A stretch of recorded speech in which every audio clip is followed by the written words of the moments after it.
Jaya Radha Madhava Kunja Bihari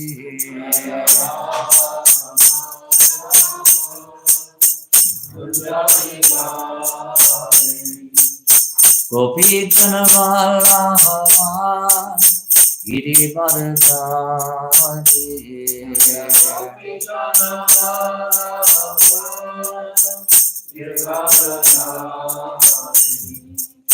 Gopi Chanavallabha Girivardhari Gopi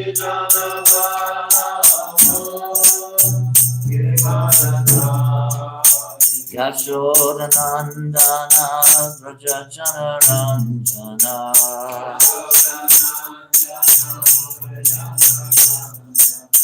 Yashodanandana Vraja Janaranjana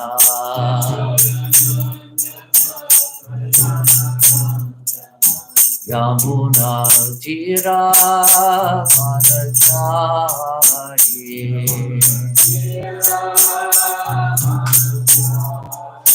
Yamuna Tira Vanachari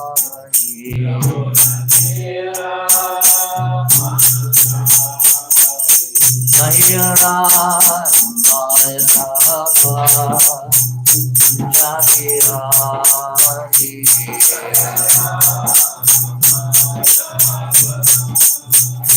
Jati Jaya Radha Madhava Kunja Bihari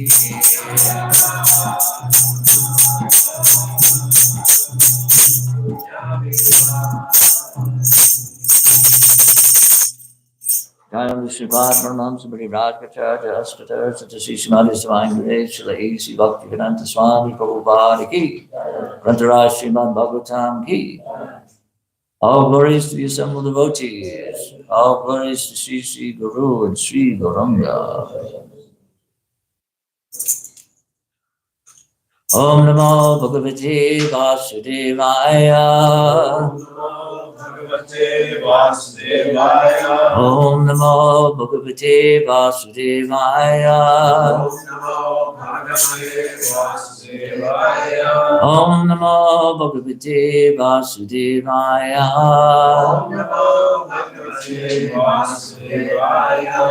Rayanam Naraskrityan Ram Chaiva Narottamam Devim Saraswatim Vyasam Tato Jayam Udirayat.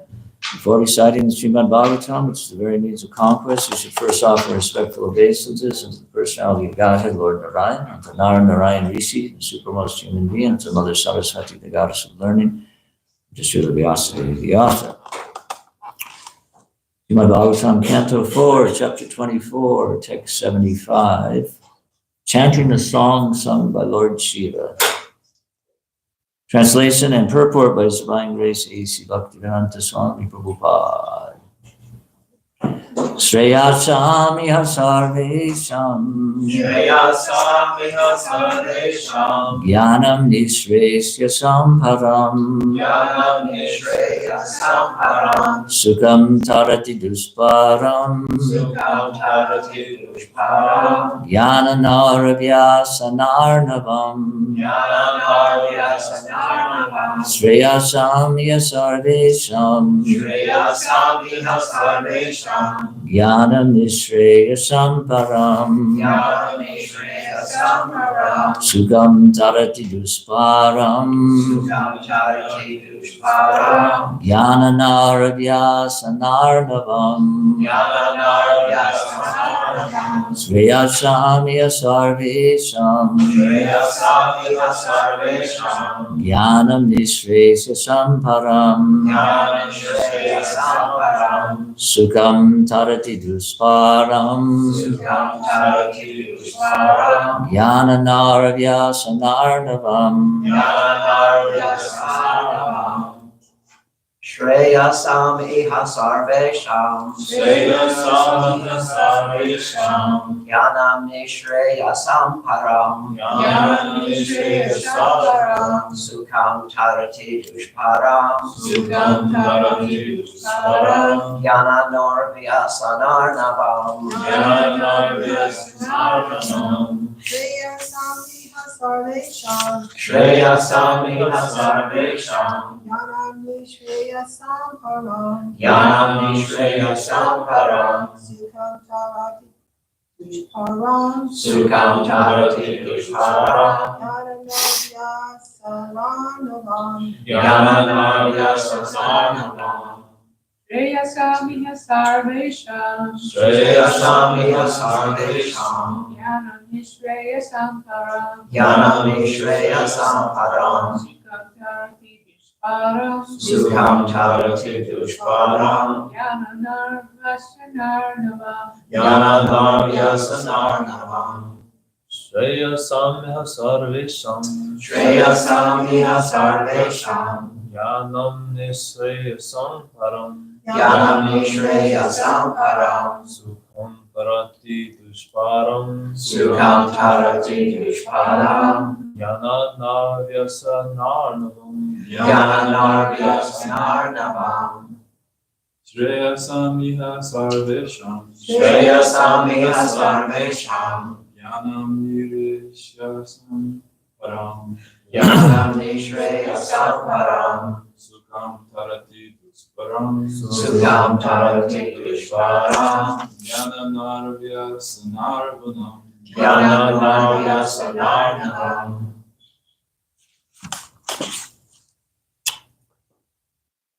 Shreyasam Shreyasam of all benedictions. All benedictions. Iha Iha in this world. in this world. Sarvesham sarvesham. of every person. Of every person. Jnanam Jnana knowledge. knowledge. Nishresyasam Nishreyasam. the supreme benefit. The supreme benefit. Param Param. transcendental. transcendental. Sukham Sukham. happiness. Happiness. Tarati Tarati. crosses over. Crosses over. Disparam Dushparam. insurmountable. Insurmountable. Jnana Jnana knowledge. knowledge. Nau Nahu. boat. Both. Yasana Yasana. danger. Danger. Arnavam Arnavam. the ocean. Ocean.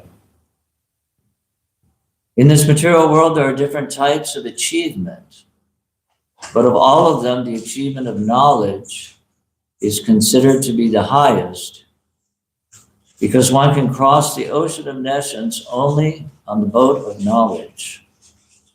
Otherwise, the ocean is impassable. Can we recite it all together? In this material world, there are different types of achievement, but of all of them, the achievement of knowledge is considered to be the highest, because one can cross the ocean of nescience only on the boat of knowledge. Otherwise, the ocean is impassable. So the Prabhupada's purport. Actually, everyone is suffering within this material world due to ignorance. Every day we see that a person without knowledge commits some criminal act and is later arrested and punished, despite the fact that he actually may not have been conscious of his sinful activity. Such ignorance prevails throughout the world. People do not consider how they are risking their lives in an attempt to have illicit sex life, kill animals to satisfy their tongue, enjoy intoxication, and gamble. It is very regrettable that the leaders of the world do not know of the effects of these sinful activities. They are instead taking things very easily and are succeeding in making the ocean of nescience wider and wider. Opposed to such ignorance, full knowledge is the greatest achievement within this material world. We can practically see that one who has sufficient knowledge is saved from many dangerous pitfalls in life. Stated in the Bhagavad Gita 7:19, Bahunam Janmanam Ante Gyanavam Mam Prapadyate. When one actually becomes wise, he surrenders unto the Supreme Personality of Godhead. Vasudeva Savam Iti Samahatma Sudurlabha.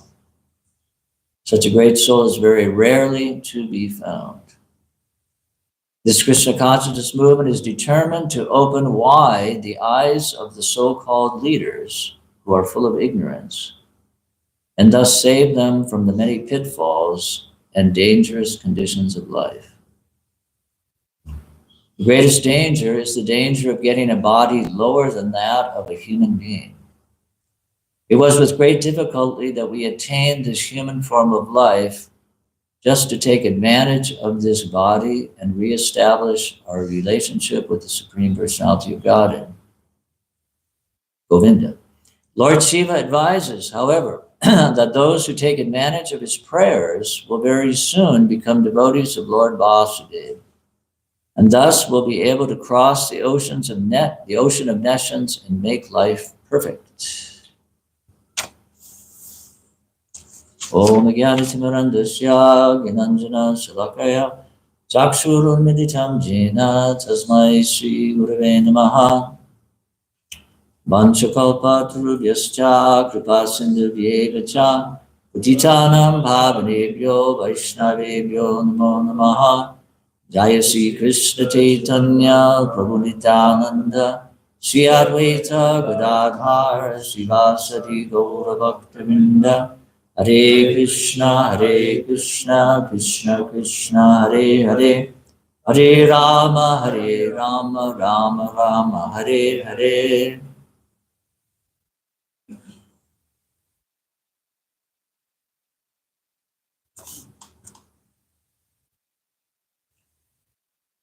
In this material world, there are different types of achievement, but of all of them, the achievement of knowledge is considered to be the highest, because one can cross the ocean of nescience only on the boat of knowledge. Otherwise, the ocean is impassable. Krishna. So in Bhagavad Gita, Krishna describes that of the four types of pious people who approach him, the distressed, the desire of wealth, the inquisitive, and he who is searching for knowledge, the absolute truth.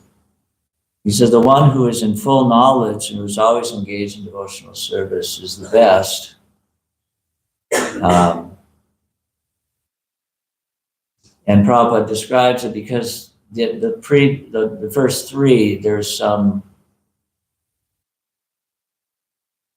desire for oneself, desire to relieve your suffering. Yes, it's love. And there's that old song, to know me is to love, love, love me. So knowledge is a gift, and the word sampradaya, the disciplic succession, sampradaya, daya means a gift or to give.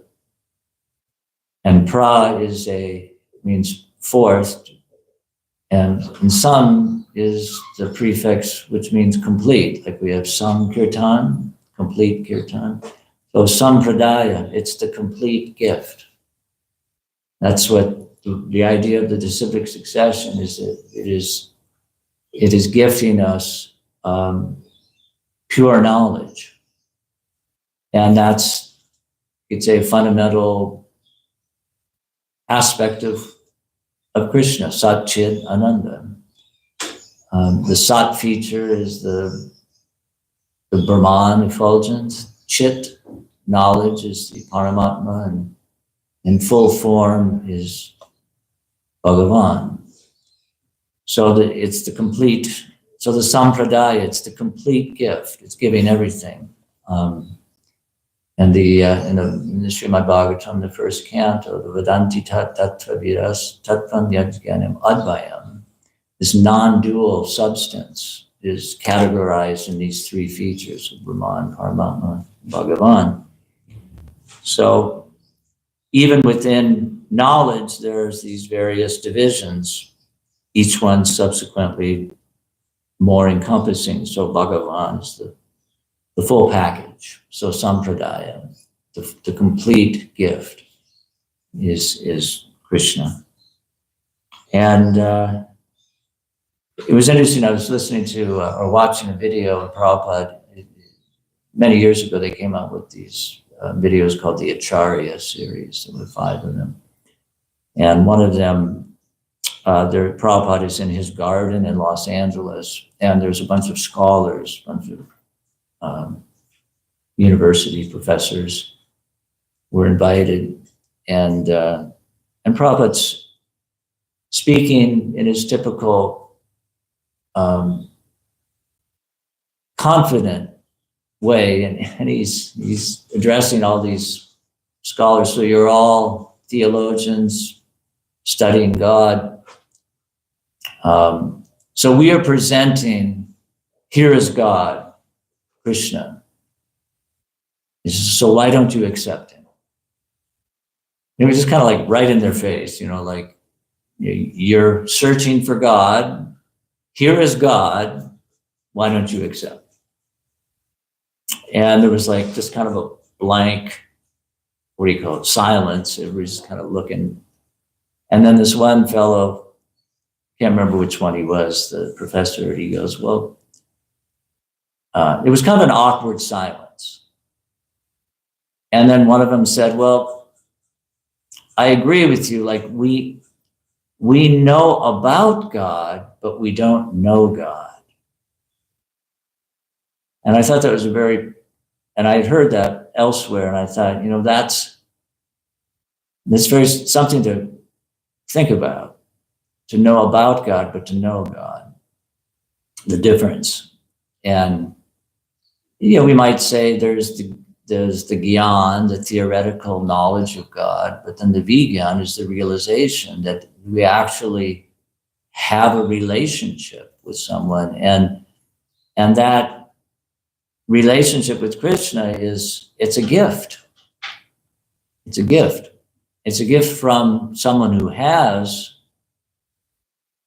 pure love for Krishna, has a relationship with Krishna. They can introduce us to Krishna. As they say, it's not what you know, it's who you know. So in that regard too, that, a relationship with Krishna is gifted by a pure devotee of Krishna, and Prabhupada gives that example, licking the outside of the jar of honey, and you have to open it up and taste it. So there's Sambandha, Abhideya, and Prayojana, the 3 divisions of Vedic knowledge. Broadly speaking, Sambandha means establishing our relationship with Krishna. Abhideya is to practice functioning in that relationship to achieve the goal, prayojana, love of God. And Sambandha, it was interesting, somebody was describing how we can't really understand ourselves when we're not in relationship. And they described it as like if you're in the frame of a picture, you can't see yourself. You have to be outside looking at it to really see it. But so it's like we're too close to ourselves to really see ourselves. We need, we don't really understand ourselves, because fundamentally our identity is that of Nitya Siddha Krishna, Jivara Svabhava Nitya Krishna Das. We're a servant of Krishna. So outside of functioning in that relationship, we can't really understand ourselves because we don't live in a vacuum, nor does Krishna live in a vacuum. Krishna is simultaneously everything. And Prabhupada, in this purport, Prabhupada refers to Bhagavad Gita 7:19, the Bahunam Jamanamante, that one who's actually in knowledge surrenders unto Krishna. And it's interesting, this purport, this line always stuck out to me, where Prabhupada says, let's see here, here it is.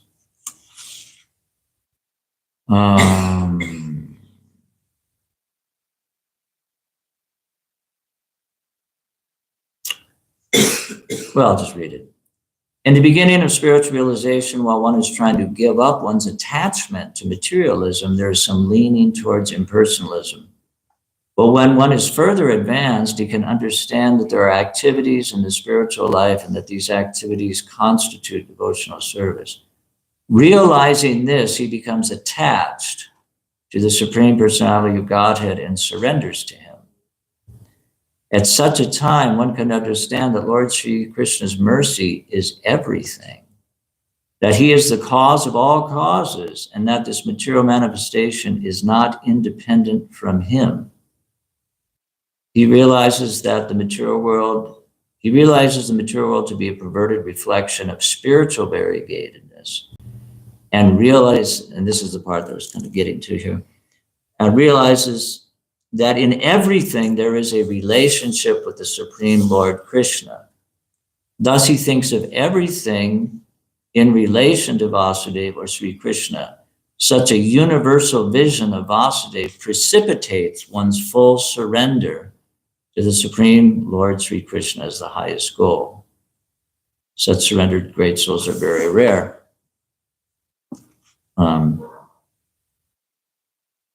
So there's so many verses that, establish Krishna's the source of everything.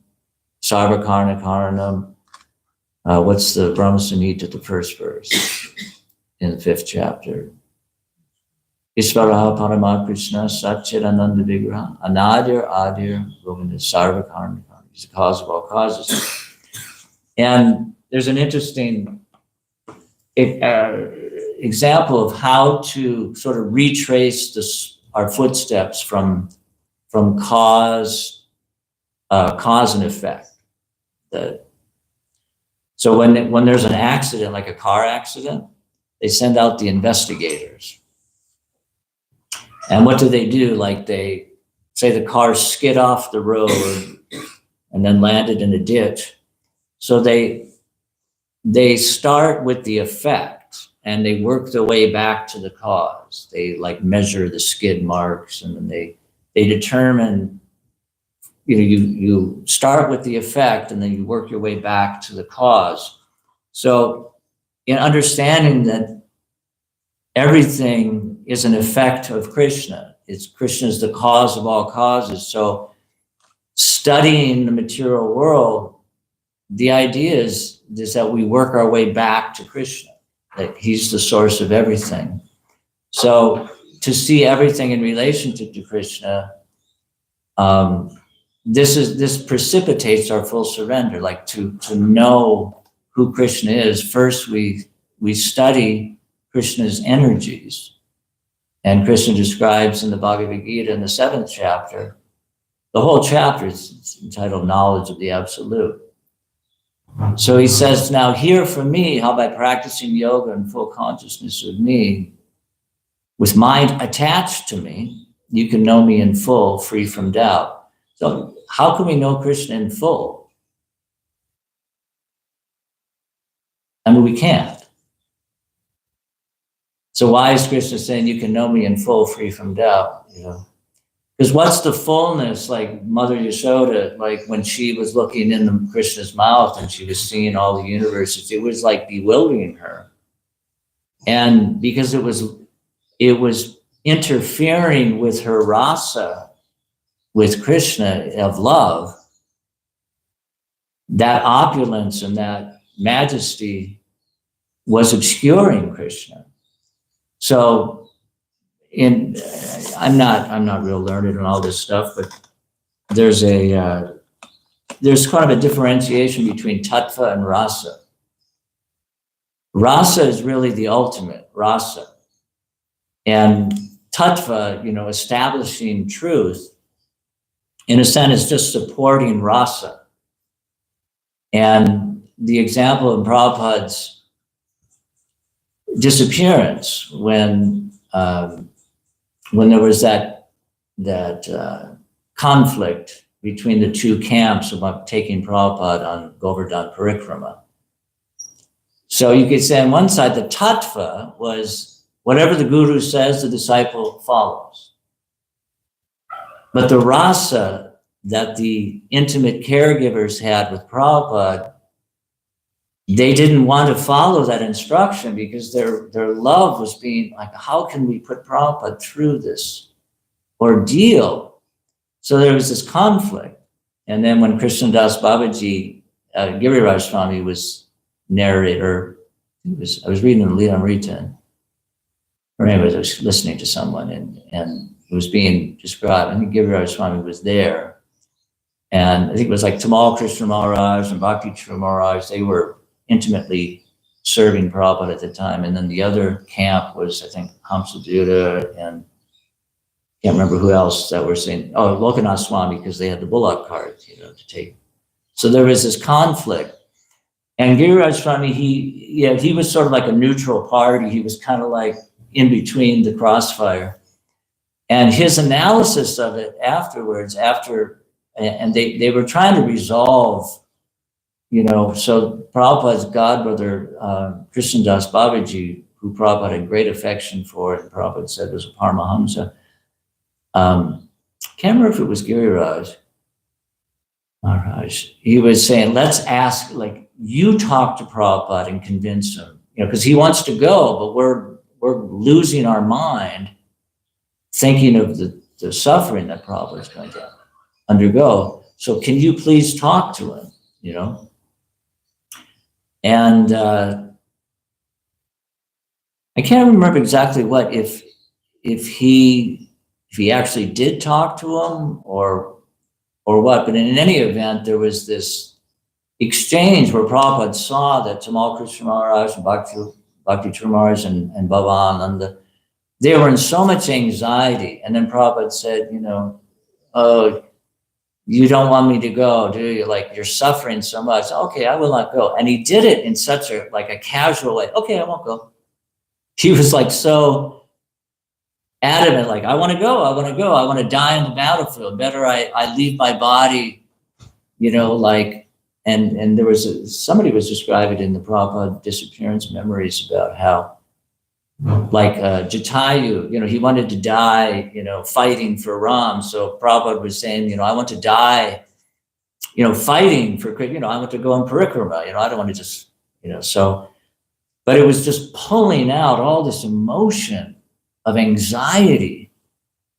And then when Prabhupada had brought out that feeling to such a degree where the devotees were practically losing their mind, and Prabhupada said, okay, I won't go, And it was just like this, like, Prabhupada, and then I think it was Tamal Krishna Maharaj who said, Prabhupada, the way you deal with this, like, it's just driving us like crazy, like you're bringing out these emotions. And Prabhupada said, yes, that's my duty, to bring out. So the rasa and Giriraj Swami in his analysis of it was that Prabhupada was, in a sense, going beyond tattva to rasa, that the highest truth is rasa, is our relationship with Krishna.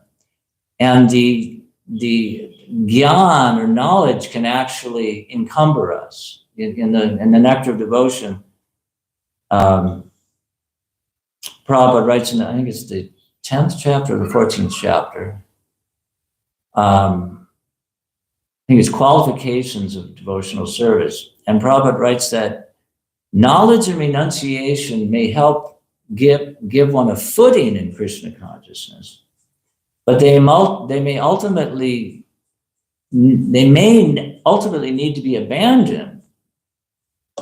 They can become just like in the Dhammadarasika prayers, that like, I don't want to know your opulence of Vaikuntha, like, because it interferes with the rasa, like too much gyan or too much emphasis. But what is real gyan? It's love. It's bhakti vedanta. The end of all knowledge is bhakti. So the real gift of the sampradaya is love. It's devotion. It's not theoretical knowledge. It's rasa. That's the ultimate truth. And just to make it like a practical application, how sometimes we get into difficulties in relationship with amongst devotees because you're trying to establish the tattva, but in arguing, based on Shastric quotes or Prabhupada did this, Prabhupada did that. But in that argument, you can destroy the relationship by, trying to establish the tattva. So like we miss the whole point is that rasa relationship is the highest truth. So even if you're right, you're wrong if you destroy the relationship, So sometimes we have to step back and not assert so much tattva, We have to retain or keep the rasa. And that was this thing that Giriraj told me. It said that his analysis of this whole exchange that the devotees were undergoing is it was establishing this highest truth of rasa, that they were, in one sense, disobeying the order of a spiritual master for a higher principle, because of their love. So that's a pretty profound thing. And we have to be careful that we don't, try to jump to a level of consciousness that we're not on, and therefore jettisoning, the principles of Shastra and rules and regulations. But there are these, are just like, the highest example is the gopis foregoing Shastric regulation and dharma to go meet Krishna in the dead of night. So it's a higher principle to please Krishna. The rasa of love is the point of all knowledge. Is to understand that whatever is pleasing to Krishna, and that story that Prabhupada tells about the gopis, willingly giving the dust from their lotus feet, whereas the other devotees were reluctant. Oh, I'll go to hell if it'll be an offense. So these things are, this is the subtle nuances, of our philosophy is, it culminates in this rasa. So there's a few thoughts. Does anyone have any comments or questions regarding this? This is kind of related, but off the top. I was watching Charu Prabhu, and he was at Prabhupada's departing. He was like 18 inches from him. And he said that the Kaviraj came. He didn't have a stethoscope. He didn't have any way of testing him. And then he said, he'll leave in 7 hours. And that was like, anyway, he did. He said he opened his mouth, had some Ganges water and a tulsi leaf put in his mouth, and closed it. And then his mouth opened and he left.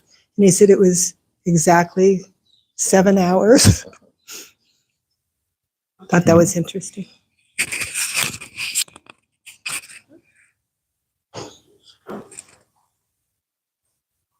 Thank you, Prabhu. Let's see. I was trying to figure out how to formulate this. Just what you're talking about remind me of what your Guru Maharaj, or Dayananda Maharaj, talks about in the Gita.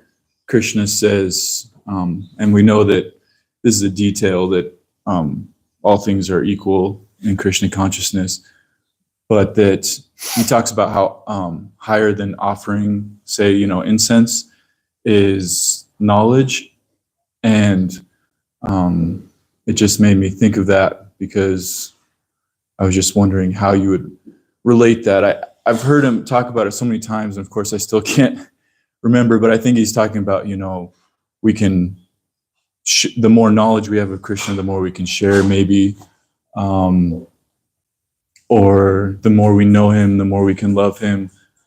But then it's also like, I guess it reminds me of offering something is like a relationship, like rasa, without necessarily knowledge. So it just made me think of how he talks about that, and I was wondering if that brought up any thoughts. Well, it's kind of like the idea of just ritual without knowing the reason behind the ritual, to have some knowledge. And ultimately the ritual is simply you could say a vehicle for offering our heart.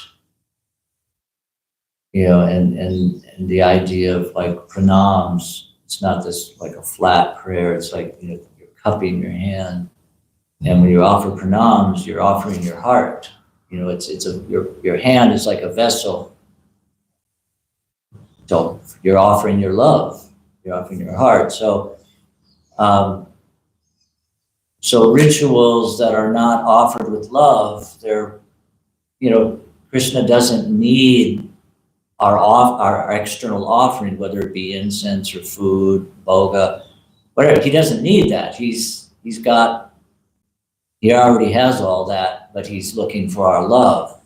So, but the external act of offering incense or a ghee lamp or bhoga or whatever it's simply like the package by which we offer our love. Like, you know, you have a nice gift wrapped package, but if there's nothing inside, it doesn't really matter how nice the package is. There's no gift inside. So the real gift is our love. So the more we know about Krishna, like all these prayers, you know, I just read the translations of all these prayers. We're towards the end of the chapter here. Lord Shiva's prayers. You know, so much about Krishna's beauty and his opulence and so on. We become, you know, so what are when two people first establish a relationship, they go dating or whatever, and it's like, you know, well, tell me about yourself. You know, I want to know about you. Like, you know, what kind of work do you do, or what kind of music do you like? What kind of, you know, like you. But the idea is that, you know, the more you know about a person, the more you become attached to them and attracted to them. Like you want to know more about, but not just. The idea is the relationship again. It's not just you want to know about someone's activities. It's, you know, because we're, you know, we want the relationship, and that's part of the relationship is knowing about a person. But going back again to the rasa, that it's about the relationship, but we can become, and that could be in terms of ritual also, we could become very, very quote unquote knowledgeable about performing the rituals, but miss the rasa. You know, you could say we know the tattva of rituals, but we're missing the rasa, the heart. So does that help at all? Yeah, they go together. Yes. We're not, you know, all one and not the other, but in the bigger picture, we're aspiring for, you know, Goloka Vrindavan, and, you know, those devotees who are in the rasa of Shanta rasa or Dasya rasa, primarily they're on the Vaikuntha planets and they're, you know, worshiping Lord Narayan in opulence. You know, it's a rasa but it's not as intimate as Goloka Vrindavan. So we're following in, you know, in the footsteps of the residents of Vrindavan. So, but in the beginning though, we worship Radha Krishna in the mood of Lakshmi Narayan, because we don't want to prematurely assume we're on this level of transcending rules and regulations and just, you know, just Raganuga Bhakti. You know, we have to go through the sadhana. And in the deity worship, Prabhupada described like that we worship Radha and Krishna in the mood of Lakshmi Narayan very opulently. But it's at least we should know the goal. You know, we have to keep what do they say, what's that expression? Keep your eye on the prize. That ultimately, there may be intermediary goals like Nishta. We were talking about that the other day. Before you get to New York, first you have to go to whatever, St. Louis, or you can chart your progress. I'm halfway there, I'm in St. Louis. So preliminary goal or intermediary goal is to come to the platform of Nishta, steadiness and devotional service.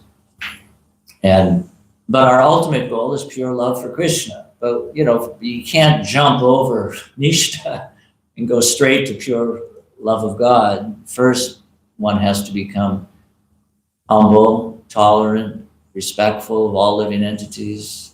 Let's the Srila Bhaktivinoda Thakur, he parallels the Shikshashtaka verses to the 9 stages of bhakti. And the third shloka, Trinadi Pisanichana, is the stage of Nishta. And that's a pretty lofty platform to be on, And Urmila Devi, it's somebody, before I keep going, does somebody have another question? You stimulated my remembrance. I don't have a question, but more to the point of your talk, it reminds me of when the cowherd boys went to the Brahmins who were doing all these sacrifices and asked for food, and they denied them. But then Krishna says, go to the wives, and they had that love for Krishna. So that's the rasa. Strong theme, in our philosophy of especially the Bhagavatam, where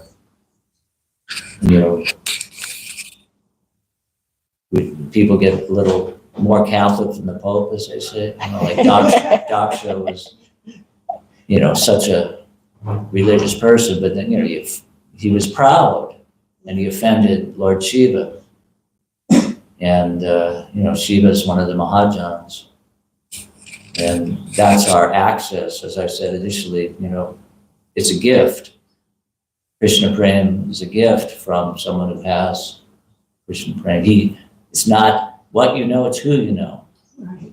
So when we establish a relationship with the pure devotee of the Lord, and Rupa Goswami describes the 8th verse in the Nectar of Instruction, says, Tannama Rupa Charitari Sukirtinam Smrityo Kramena Rasanam Manasini Yoja Tishtan Vrije Tananuragi Jananugami Kalam Nayek the essence, we talk about knowledge, the essence of all advice, the essence of all knowledge is to utilize one's full time to engage in hearing, chanting, remembering the Supreme Lord, His name, form, quality, pastimes, thereby engaging the tongue and mind. In this way, follow in the footsteps of the residents of Vrindavan. One should follow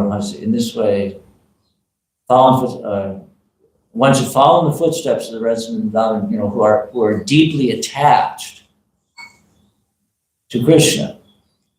So, going back to Prabhupada's, disappearance day, and the devotees were so attached to Prabhupada. And Mahatma, he gave a great little short remembrance, because his health is really challenging. He just came out of these heart surgeries, and he has a hard time speaking, but it was his first public speaking since he'd gotten out of his surgery. And he was talking about when Prabhupada left, there was this vacuum in everyone's heart. And they, rightfully or wrongfully or whatever, mistakenly tried to fill that hole in the heart by, having the zonal acharyas, and putting them on a platform like Prabhupada, worshiping them very opulently, because there was such a, void in the heart that, but then he said, but the mistake we made was that Prabhupada never left. He was saying Prabhupada never left. It was, it was just due to immaturity and not understanding the nature of the Bapu and the Mani, as we were discussing a little on Tuesday, and how that service and separation, which again is our aspiration to follow in the footsteps of the residents of Vrindavan, who are in this deep mood of separation from Krishna. But in the Krishna book, Prabhupada describes how Krishna never leaves Vrindavan. When he left, apparently, it was in his Vasudev expansion, when he left from Mathura, but he remained in Vrindavan in his Bhava expansion. That emotional, I don't know, I'm beyond my pay grade understanding these things, but somehow or other, it's just that Krishna is more intensely meditated upon in separation, that union and separation. And Gauravinda Maharaj, he writes in this, there's a book called The Embankment of Separation. He said it's like a river, and then there's two banks, and there's union and separation, and the flow of love, it's got like a river, and on each bank there's union and separation. So, they nourish one another, coming together, and then it's almost like, and Jananivas Prabhu was recollecting when Prabhupada was leaving Mayapur, he was, his health was not good. It was, towards the latter months of his manifest pastimes. And Jananivas was worshiping, Radhamadeva, it's his main service for so many years. And Prabhupada was leaving. And he could tell where Prabhupada was in the building because of the kirtan, he was upstairs and they were coming down. So he was torn, like he was in the middle of his puja, but Prabhupada was leaving. So he didn't know what, should I? And then he ultimately ran out to see Prabhupada leaving. And just as Prabhupada got in the car, and as he was describing it, it was just like, the gopis, Krishna was leaving Vrindavan, taken by, a Krura on the chariot. And Jananivas said he was running out, and, Prabhupada was driving away, and Prabhupada was looking at him, as he was running, and it was just so like, and you could feel the emotion, and this is the, the nature of hearing about Krishna, that, that these pastimes are perpetually going on, and we enter into the pastime. We're not just hearing about something that happened. So, as I was listening to him, it was like, I got a little glimpse of like, wow, that like his heart was just being yanked out of his body, as Prabhupada was leaving. And, this is the real substance of Krishna consciousness, is to have our heart. And so many times, who was I talking to? Katiyan. She was telling me about this experience she had. It was, a month or two or three ago or whatever. Her first like real kirtan experience, where she said, I just felt like my heart was going to jump out of my chest. Like you get that feeling where, it's not about tattva, it's about the feeling, and the tattva is substantiating the feeling so that we don't get sentimental. Prabhupada says, religion without philosophy is sentiment. So we need both. We have to be well versed in the tattva, but the point is the feeling. And Gauravinda Maharaj, he describes how surrender without love is, he says, it's incomplete or artificial. He said three things. Without love, your surrender is incomplete or artificial, or one other thing, I can't remember. For, to completely give yourself. And it's funny because we kind of have it the opposite in some ways. We think that, in order to love Krishna, I have to surrender to him. But it's the other way around. In order to surrender, you have to love him. You have to become attached to Krishna. And Bhurijan Prabhu was saying how he has such a fondness for Prabhupada's early lectures. And we all know Durlabha Darshan, he also has this fondness for Prabhupada's early lectures. And Bhurijan Prabhu was saying that Prabhupada spoke so much directly about Krishna in the early lectures.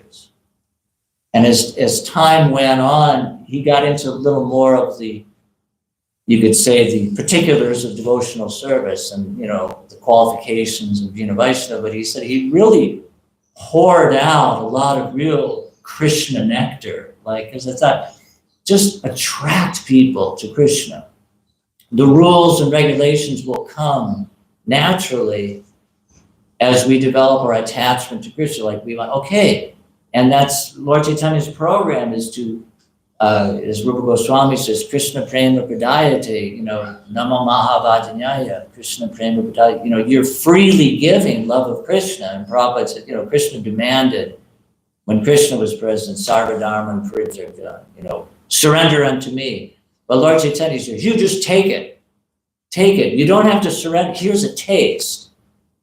Get a feeling, get an experience. Take the soul for a test drive, Jump up and down in kirtan and feel like your heart's, jumping out of your body. Before worrying about, telling people that they have to follow all these rules and regulations, give them an experience. Shove them full of prasadam. Give them nectar kirtan. And just talk about Krishna, attract people to Krishna, and then you want to go deeper, like, okay, now I'll follow more because I want to, so Lord Chaitanya is freely giving that.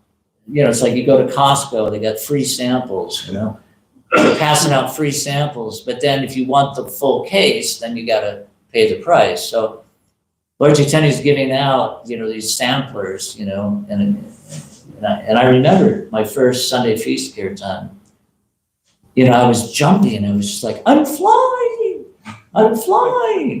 Literally that feeling. It was like, that's it, I'm in. And even, the classes I was hearing were, you could say, giving me a foundation, but it was that experience of flying the kirtan. That was, okay, that's it. That's it. That seals the deal. The experience of, so again, the rasa more than the tattva. It's the experience of love that so many devotees, in their remembrance of Prabhupada, everybody was choking up, trying to, you listen, if you haven't, listened to these very, the temples around the world, like Vrindavan and Mayapur, all these devotees just, choking up and, just the emotion of, when they think of the, the gift that Prabhupada's given, they saved me. And this boat of transcendental knowledge that's being spoken of here, if you're drowning in the ocean and a boat comes and rescues you, like how grateful you are. I was going to die and they rescued me. And so the devotees were just, expressing, this appreciation that, Prabhupada saved me, So, anything else? Yes, Damodar Prabhu. Just an observation. In 1977, when Prabhupada left us, the devotees were younger and more immature. But I think when Prabhupada left, we felt the need that we need to replace Prabhupada. But there were no, you're talking about the zonal acharyas. Yeah. And I remember most of the temples in the United States, they had a second Vyasasan for a while. There were 3 Vyasasans in the temples. But, we realized as time went on, there was no replacing Prabhupada because he'll always be there. He's our foundation. So, that's just an observation I had. We kind of thought we had to replace him, but that wasn't the case. There is no replacing him. So, yeah, thank you.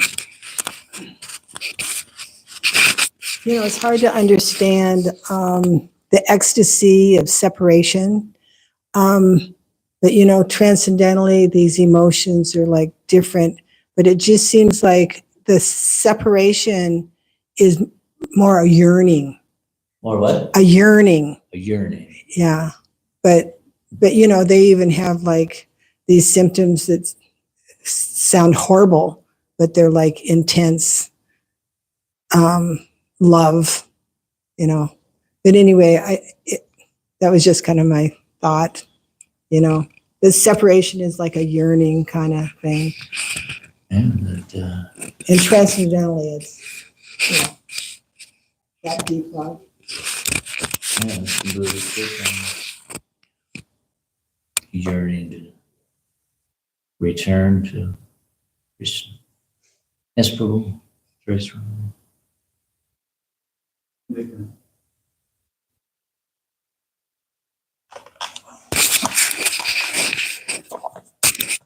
Some people say that Prabhupada, so much focus on Prabhupada actually interferes with the guru-disciple relationships today. What do you say to that?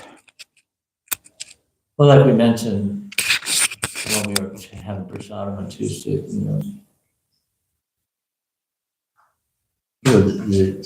a disciple who's fully giving their life to their spiritual master, the spiritual master is, within their heart. So simultaneously one and different, we're getting Prabhupada via his instruments, you could say, the sincere disciple is an instrument of Prabhupada. So we're getting, there's no question of eclipsing Prabhupada. It's Prabhupada who's animating his followers. So,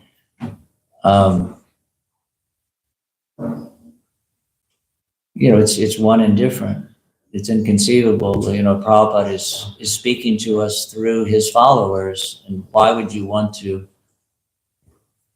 lose focus on the inspiration behind your spiritual master? It's like, you'd want to,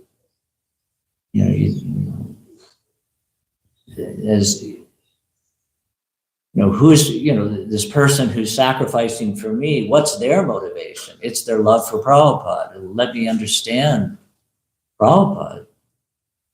Like they're, we call it mutually supporting, Is that all right? As long as the representative is actually giving it to the Prabhupada. Give us the gift. Yeah. It's 9:00, 9:01.